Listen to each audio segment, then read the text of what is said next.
Make sure you tap that bell so you never miss a video.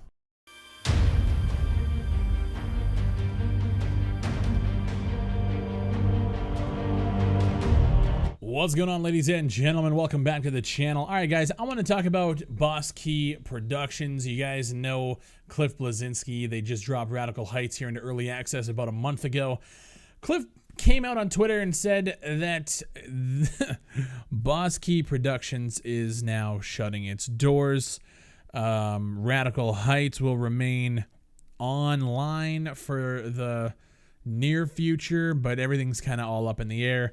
He basically admitted that Radical Heights was pretty much a last-ditch effort to keep their studio alive.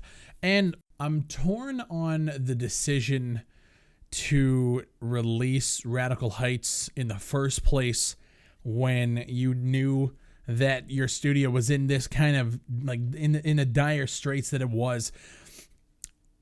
It's tough because I understand that it's a business and you have employees and you want to keep those people employed. And usually in businesses you see layoffs or you try to see people cut costs. What you don't see is a last-ditch effort to release a product in hopes to capitalize on the Battle Royale genre, have microtransactions, knowing that your servers may be offline within the next 30, 60 days, knowing that your studio is closing and the game won't even be developed any longer. Like, you can't tell me, the game's been out for like a month. You can't tell me that they knew this was going to happen. The game released, and I'll be honest, the game released in a really early state. They promoted it as like an extreme early access. So you knew it was early. You knew it wasn't going to blow up like Fortnite. And at that time, I was okay with it. I was like, you know what? I get it. It's a free-to-play game. If you develop it properly and promote the game on social media, I think you could have something. There was a lot of potential there. And knowing now that you guys were that fucked leaves a very sour taste in my mouth. When you look at Steam Early Access and you see all these indie developers who have no experience putting games up, knowing, and this is one thing I harp on, knowing that the games aren't going to be finished, I shit on those people.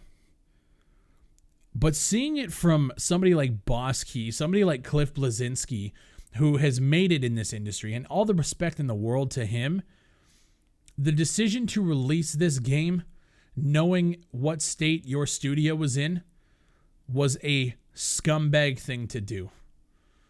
Because you're now actively taking consumers' money to buy skins and all this other shit, knowing that the game won't even be online in the foreseeable future. Like, what kind of fucking decision is that?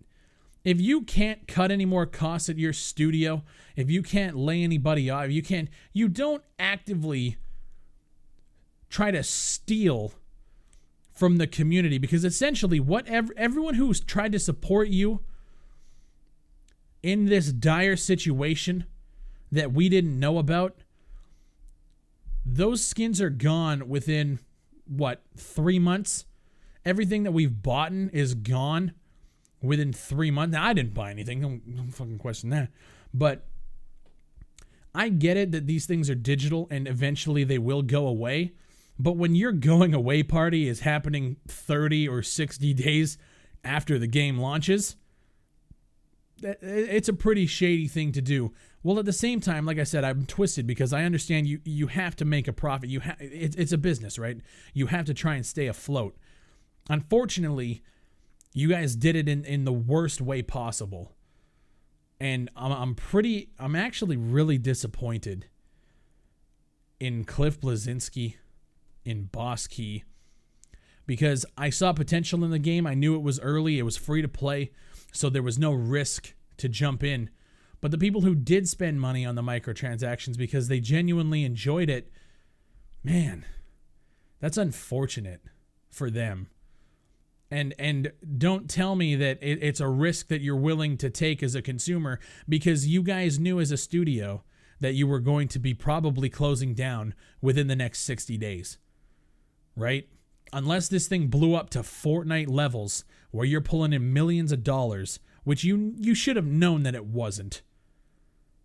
It's kind of a scumbag thing to do. That's my opinions on it, guys. I just wanted to touch on it because this is a game that I made an early access video about, and I defended them when I said that jumping into the Battle Royale scene isn't a scumbag thing to do. People were hitting them left and right.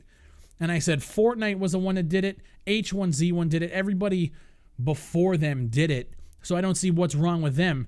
Now seeing that they were like 60 days away from closing, whew, I'll never defend a studio like that again. My name is Bigfry. Shout out to everyone who's been watching the videos. We just hit 60,000 subscribers and we're shooting for 100,000 this year. So make sure you guys like the video, subscribe to the channel, leave a comment down below and let me know what you guys think about Radical Heights. I gave him the benefit of the doubt, and that's what you get.